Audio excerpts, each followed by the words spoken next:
کہ قربانی کس وقت ذبح کرنی چاہیے، اس میں لوگ بڑے تذبذب کا شکار رہتے ہیں۔ قربانی کا جانور عید کی نماز کے بعد ذبح ہو سکتا ہے۔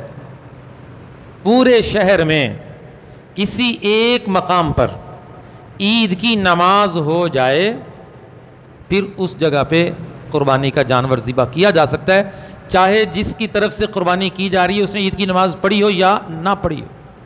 عید کی نماز اس بندے کا پڑھنا ضروری نہیں ہے، چاہے اس نے بعد میں پڑھنی ہو، لیکن اس پورے شہر میں کسی ایک مسجد میں کسی ایک عیدگاہ میں عید کی نماز ہو جائے تو پھر جانور ذبح ہو سکتا ہے۔ ہر مسجد میں عید کی نماز کا ہونا ضروری نہیں۔ بعض لوگ دیہاتوں سے آتے ہیں، شہر میں عید کی نماز پڑھتے ہیں، حالانکہ وہ بڑے دیہات ہیں، وہاں بھی جمعہ عید کی نماز ہوتی ہے، اور وہاں جا کے جانور ذبح کرتے ہیں، قربانی خراب کرتے ہیں، وہاں عید کی نماز ہوئی نہیں ہوتی۔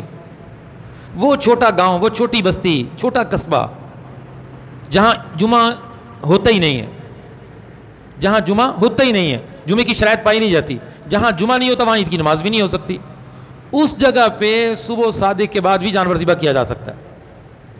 لیکن جہاں پہ عید کی نماز ہوتی ہو وہاں پورے شہر میں کسی ایک مقام پر جب عید کی نماز ادا نہیں ہوتی اس وقت تک جانور ذبح نہیں کیا جا سکتا۔ اس کا پورا خیال رکھیں۔